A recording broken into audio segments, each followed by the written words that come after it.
All right, everyone. Hello. My name is Somi Maynard. I'm an instructional design manager at Motus.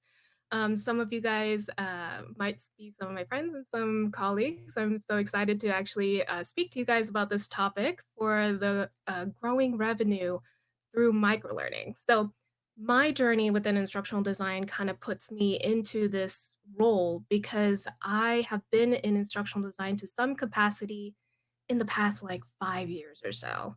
And within those 5 years, I've been working with go to market teams like hand in hand for most of it.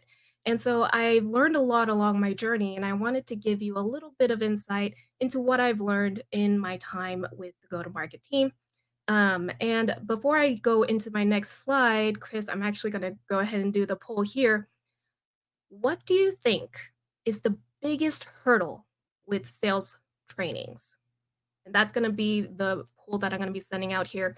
Um, as I go through some of these different slides and inviting you to think through of what the process is for a sales individual or a sales leader who is having to go through different types of learning and having to um, go through all the different administrative aspects. What do you think might be some of the biggest issues? I see there's a bit of a tie between lack of time and attention span.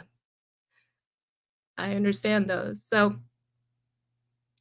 just a quick poll just to see. It's good to know that, like, everyone kinda has a similar idea a little bit about, what the biggest hurdles might be. I'm gonna Chris, if you wouldn't mind closing out the poll since we got a lot of, um, answers there, but all of those answers are actually very true.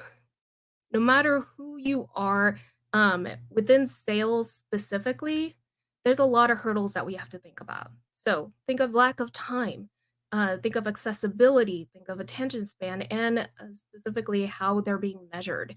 These are kind of the core aspects of what typically comes up when I think of what is the hurdle that sales has to go through in order to go from one point to another when it comes to training.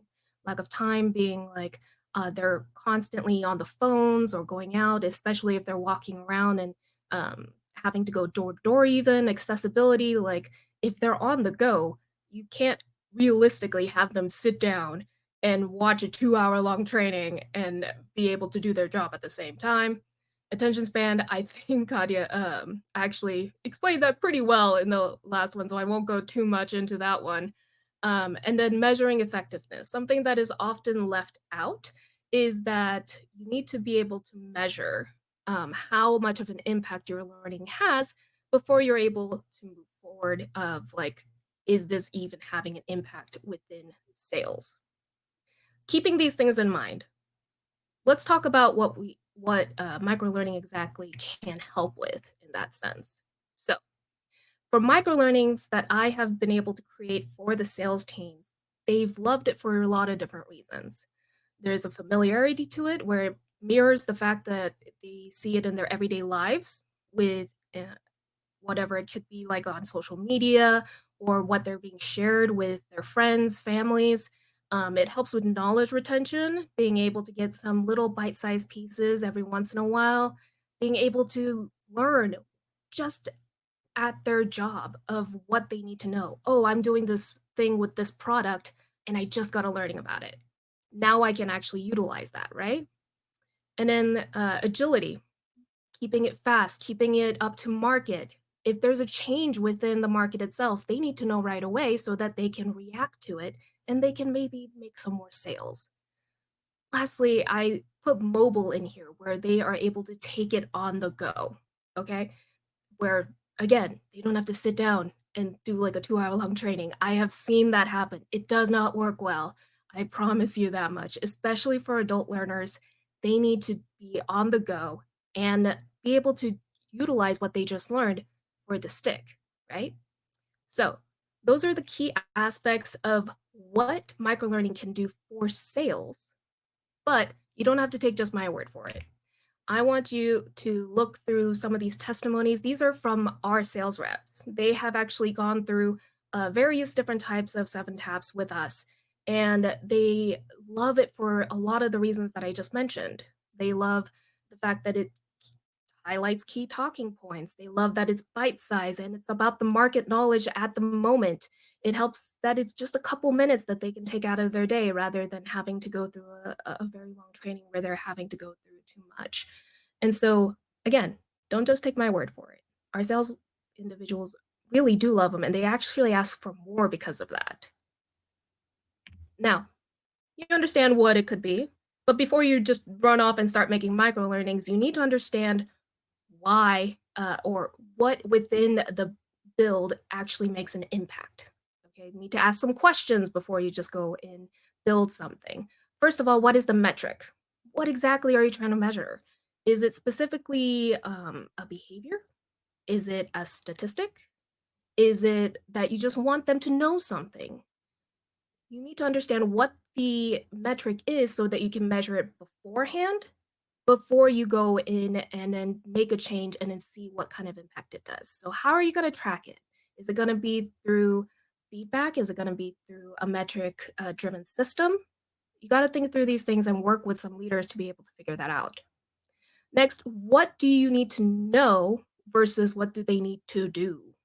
Okay, because just because you want them to know about a specific product or a new methodology does not mean that they will do anything. You know that you need to exercise every day, but you're not going to exercise every day unless you have some kind of incentive, right?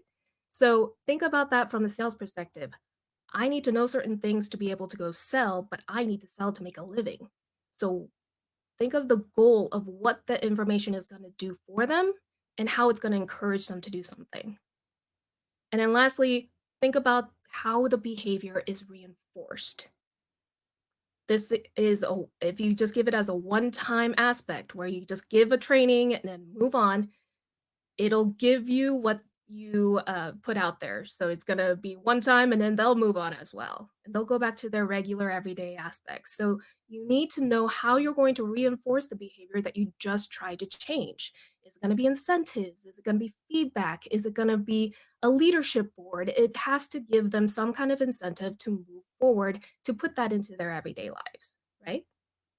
Now, once you got all that in mind, I do want to give you a tangible example of what that could look like for your teams. This is an example of what we did for ours. So the goal was to help sales reps improve discovery calls. If you guys don't know what a discovery call is, it's when they go in and do a needs analysis of what kind of product does the client need. The metric was to review call recordings for different wording changes, compare sales results, track training completion, skills, and engagement, something that's pretty standard when it comes to sales trainings. Now, know versus do, as I mentioned before, they need to know how to do a good discovery call, know how to prepare for the meetings and what that means. But what they need to do, on the other hand, is they need to know how to do the qualification, how to ask open questions, how to tailor the demos or the resources that they're coming up with, and how to even just like talk to the people. That's what they need to know how to do. And then lastly, for reinforcement, we did a kickoff event where we introduced the discovery call. We delivered weekly microlearnings on how to know versus do items because it is the same side of the coin where they need to know both. And then holding monthly meetings with leaders to gather feedback, review process, reinforce key learnings. This is just step one, okay? When it comes to this. If we want it to be every day, we need to reinforce it continuously. And this is just step one of it. And this, again, is just an example. Now, let's talk about what makes these modules effective. I can make a million modules a day, but that does not mean that it's going to be taken well. All right. So, what do you need to do to make it effective for these individuals? You need to keep it focused, all right? I know there's so many times I've talked to stakeholders, and they're like, they need to know everything. And you're like, okay, but they're not going to take everything. So you need to focus on what are the key aspects that they actually need to know and break it down even further so that everyone within the base knowledge can understand what's going on. So, for example, for the discovery call, let's talk about questions. What are these questions? How do you build these questions? And that could be just one topic. Engage them. And by engage, I do mean diversify what you provide. If you only give text, if you only give video, it is not going to hit as hard as you think it will. It gets old really fast. So give some context, maybe a video, maybe like a little quiz, maybe some gifts along the way. Make it engaging enough for them to understand what's going on and want to learn more.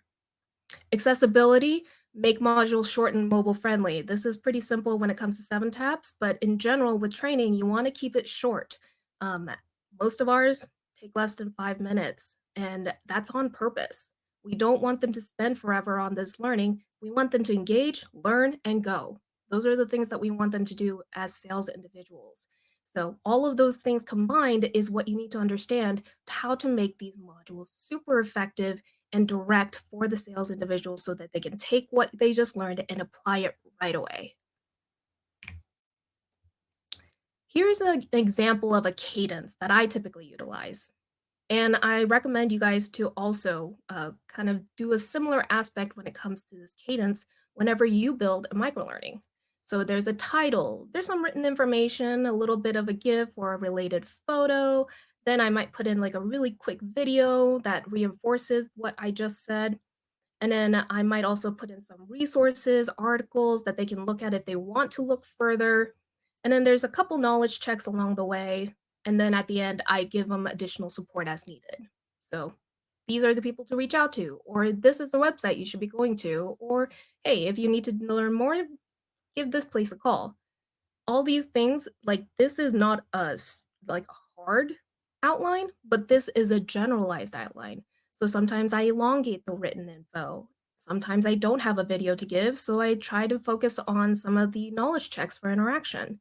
You need to understand like what your audience needs and how to equivalate it to what you're trying to send out within a focused format. So, I've been giving examples. So, I provided an example of one that I built for our sales leaders. So, this is about leadership training, specifically about emotional control. So, if you want to see what it might look like and how you could format it the same way, this is an example. I have a GIF that's showing right now that you can see where Kobe Bryant is like giving a little bit of a snippet specifically about emotional control.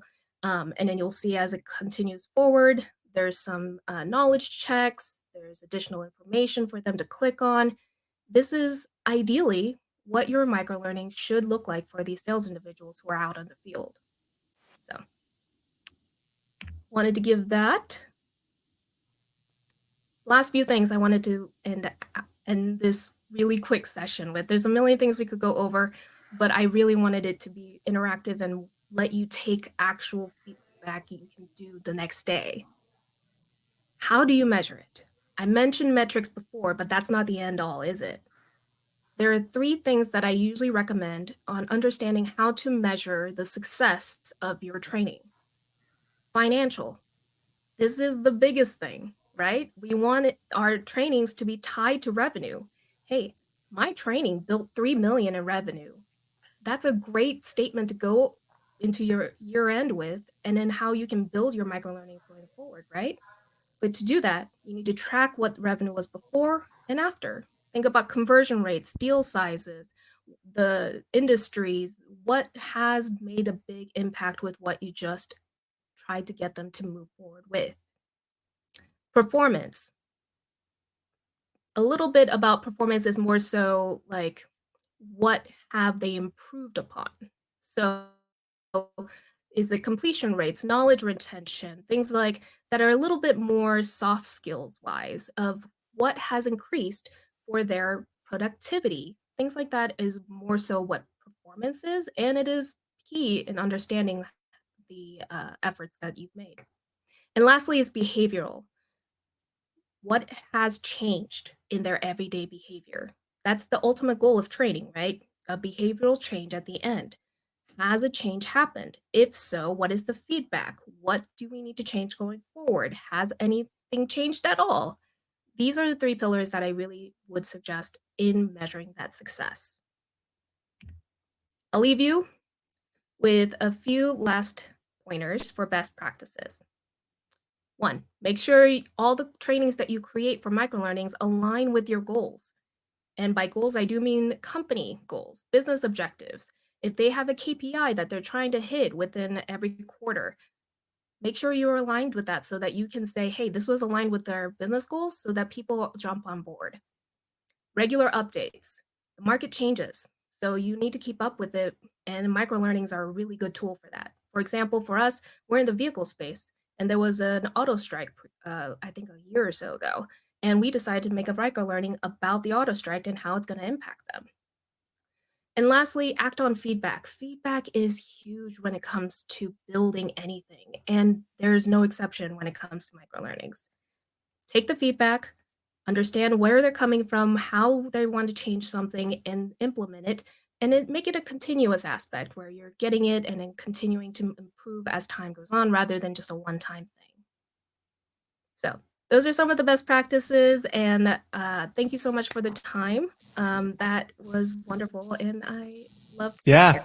This was fantastic, Somi. Thank you so much. Everybody, can we get a massive round of emojis for that presentation? I love the practical aspect and also just the tangible way that people can take that and then walk through it. That was really fantastic. So thank you. One question I have, well, we're a little tight on time, but one question I have is, were there any challenges that you faced that you had to overcome? Yes, there's a lot of challenges when it comes to sales that you have to What overcome. was One your of them, top one? We'll just narrow it down. What was like one of the biggest ones? I think the biggest one is getting buy-in is one of the biggest things that is Okay. always a challenge. Okay. A challenge with leadership, especially, we need to make sure that they have buy-in so that they actually want to push this out to everyone.